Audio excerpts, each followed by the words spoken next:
Hinamak na manugang. Kabanata 41. Narinig kong puputulin niya daw ang isang kamay sa kanila. Natahimik ang pribadong silid. Hindi napigilan ni Ming Nooran na mabigla. Kinagat ni Yang Wenyu ang bala at sinabing, Mr. Kim, ako si Yang Wenyu mula sa pamilya Yang. Ang tatay ko ay may pakikitungo sa Kim clan noon. Pwede bang maging magnanimous ka? Aalis kami kaagad. Hindi ka namin i-delay. Sinulyapan siya ni Mr. Kim gamit ang gilid ng kanyang mata at malamig na sinabi, hindi ko kilala ang iyong ama. Kahit na ang lolo mo na si Yang Shiguo, ay darating at hanapin ako, magalang pa rin ito na tawagin akong grandpa. Gusto mo bang gawin ito? Sa sobrang takot ni Yang Wenyu ay nanlamig ang kanyang buong katawan. Nanginginig tuloy ang katawan niya at namula ang mukha. Ang Kim family ay ang pinuno ng Gray Forces sa Jinling City. Ang pamilya Yang ay halos pumangalawa sa aspetong ito. Noong una, gusto niyang hilingin kay Mr. Kim na bigyan siya ng mukha para sa kapakanan ng kanyang mga nakatatanda. Gayunpaman, hindi niya inaasahan na hindi man lang ilalagay ni Mr. Kim si Yang Shiguo sa kanyang mga mata. Natakot si Mark Lewis nang marinig niya ito. Hindi maiwasang manginig ang magkabilang paa niya. Tumingin siya kay Wang Yifeng nang may pagmamakaawa. Kung ikukumpara sa pamilya Yang, ang pamilya Wang ay malalim na nakaugat sa Jinling City. Maaaring ito ay kapaki-pakinabang.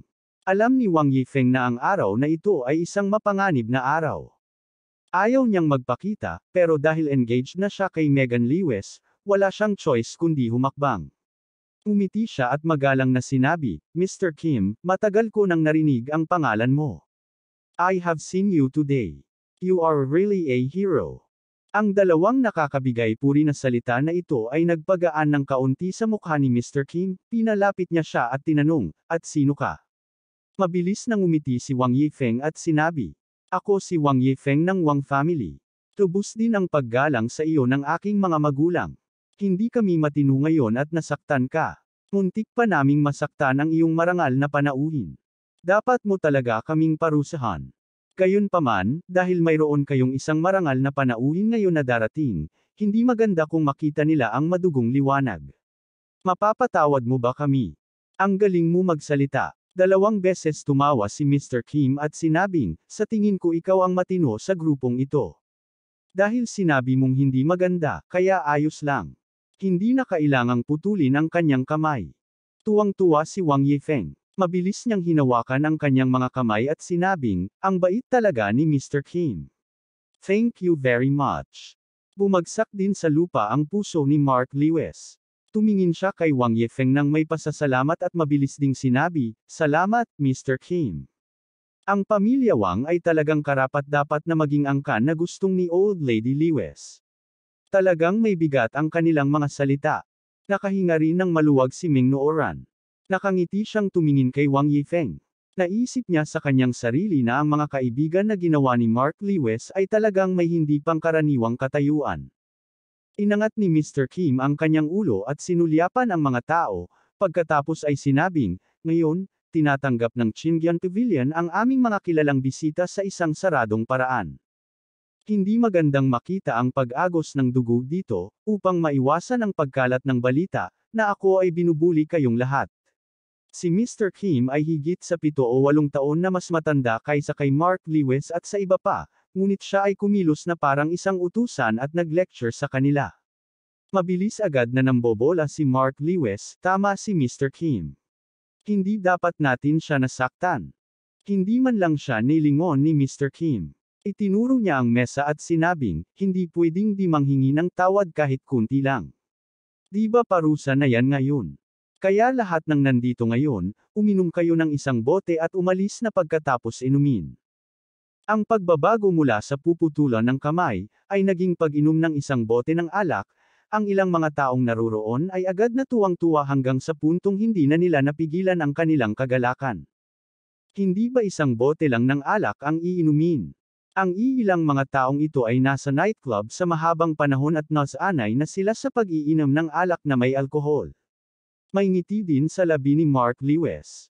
Mabilis siyang tumalikod para kunin ang alak, baka sakaling magbago ang isip ni Mr. Kim sa huling sandali. Ngunit nang lumingon siya at nakita niya ang bote na itinuro ni Mr. Kim, napatili ang ngiti sa kanyang mukha, at pagkatapos ay naging berde ang kanyang mukha. Ito ba ang alak na ibinigay ni Yang Wenyu kay Alex Dixon? Natigilan din si Yang Wenyu, at hindi siya makapagsalita. May kalahating kahon ng vodka sa ilalim ng mesa. Inutusan ni Mark Lewis ang mga tao na ihanda ito ng maaga. Gusto niyang turuan ng leksyon si Alex Dixon. Hindi niya inaasahan na maiinom din nila ito.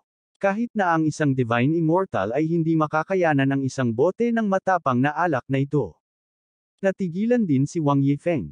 Mr. Kim, ibig mo ba sabihin na uminom kami ng tig-iisang bote?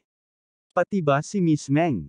Malalaki man o babae, dapat kayong uminom, naiinip na sabi ni Mr. Kim. Kinabahan ang puso ni Wang Yifeng.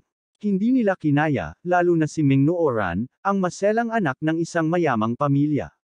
Natatakot siya na baka malason siya nito ng alak sa wala pang kalahating bote. Baka mamatay pa siya. Ang pamilya Meng ay isang kilalang pamilya sa Jing City, at ang kanilang katayuan ay higit na lumampas sa Wang family. Kung may mangyari kay Meng Nooran, hindi lang si Mark Lewis ang mananagot. Lahat na nandito ay hindi makakatakas sa responsibilidad. Nakaramdam ng inis si Wang Yifeng. Hindi niya inaasahan na mahihirapan siya ngayong araw. Mabilis siyang ngumiti at sinabing, Mr. Kim, ito ay isang babae na mula sa Meng family ng Jing City. Sa tingin ko ay hindi natin dapat hayaan si Miss Meng na inumin ang alak na ito. Biglang sinampal ni Mr. Kim ang mukha niya. Mariin niyang sinampal ang mukha niya at mariing sinabi, sa tingin mo karapat-dapat kang makipagtawaran sa akin. Kung gayon ang bawat isa sa iyo ay maaaring uminom ng 2 bote ng alak na ito.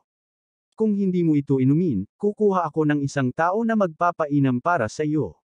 Naglakas loob ka bang gamitin ang pamilya Meng para i-pressure ako? Okay, papuntahin mo ang pamilya Meng dito sa Jinling at subukan.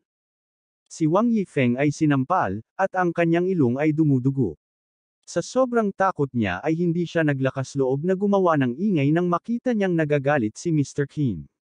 Ha! Hindi man lang tumingin si Mr. Kim kay Wang Yifeng. Mahigpit niyang utos, pumunta ka sa kusina at humanap ng ilang plastik na tubo. Tulungan silang uminom. Sa sobrang takot ni Mark Lewis ay nablangko ang kanyang isip. Sabi niya, may mga straw tube sa mesa. Straw. 2 beses tumawa ng kakaiba si Mr. Kim. Sa tingin mo ba hiniling ko sa iyo na inumin ito at paglaruan? Nakita mo na ba kung paano punoy ng straw ang tiyan ng pato? Ipasok ang tubo sa iyong lalamunan at ibuhos ito ng direkta sa iyong tiyan.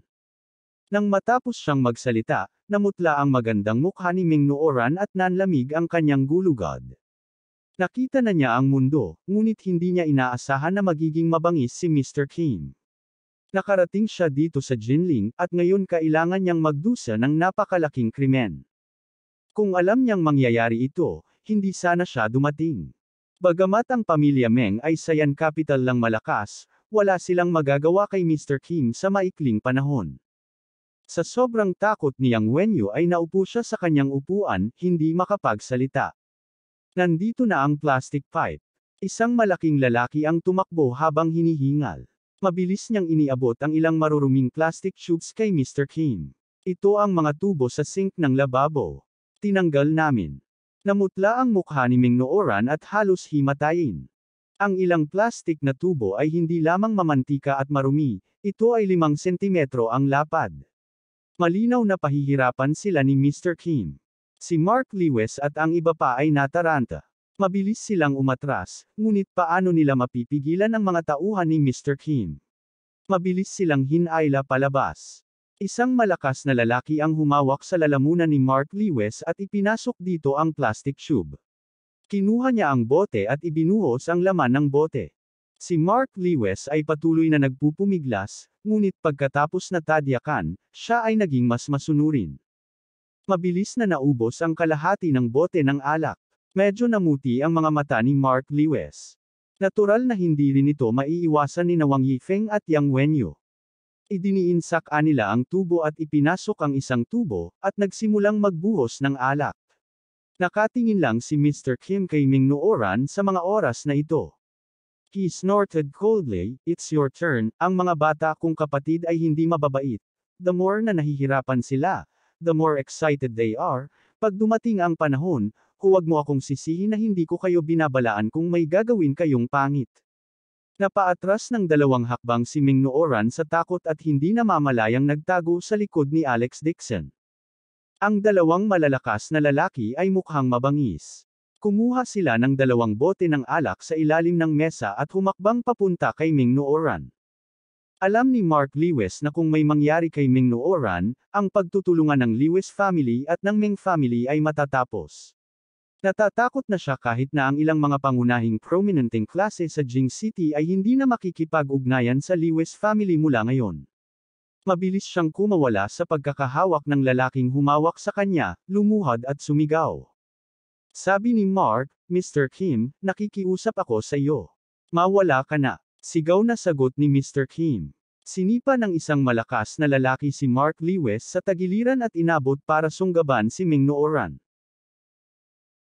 Abangan ang susunod na kabanata.